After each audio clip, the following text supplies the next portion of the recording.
Դե Կտրիչ Ներսիսյանը ակնհայտ տառապում է օտարամոլությամբ,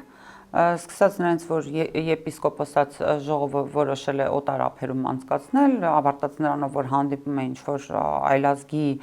փաստաբանի հետ ծրագրում է ռուսաստանցի գործարարի մասով ինչ-որ քաղաքական հեռանկար, սա օտարամոլության լավագույն դրսևորումն է եւ ես կարծում եմ, որ շուտապույտ պետք է ազատագրել օտարածին մարմիններից մեր եկեղեցին եւ Հայաստանյան առաքելական եկեղեցու հոգեվորականները պետք է իրենց հոտին ծառայեն, այն է Հայաստանի Հանրապետությունում գտնվող այս պահին, այսինքն իր հավատավոր հոտին եւ պատասխանները պետք է հնչեն առ այդ քաղաքացիների բարձրացրած հարցեր։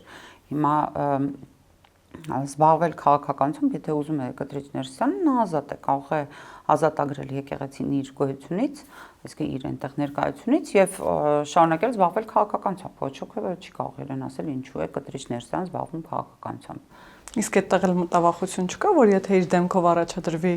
կարող է որոշակիորեն խանգարել ձեր ուժին կամ հաղթել ինչու ոչ, որովհետեւ ընդդիմությունը ես ուզում եմ տեսնել իրեն առաջադրված, անկեղծ ասած, ավելին ասում ես ուզում եմ լսել իր քաղաքական խոսքը իր ծրագրերի տեսքով, ոչ թե միայն փնովելով իշխանության, այլ իր ծրագրերը, տեսնենք այդ մարդը ինչ է տեսնում երկրի ապագայի մասով, ինչ է պատկերացնում խաղաղության մասով, ինչ է պատկերացնում հարաբերությունների մասով, ինչ է պատկերացնում նաև օրինակ ժողովրդին եկեղեցապատկան օրինակ գույքի մասով ինչա մտածում ինքը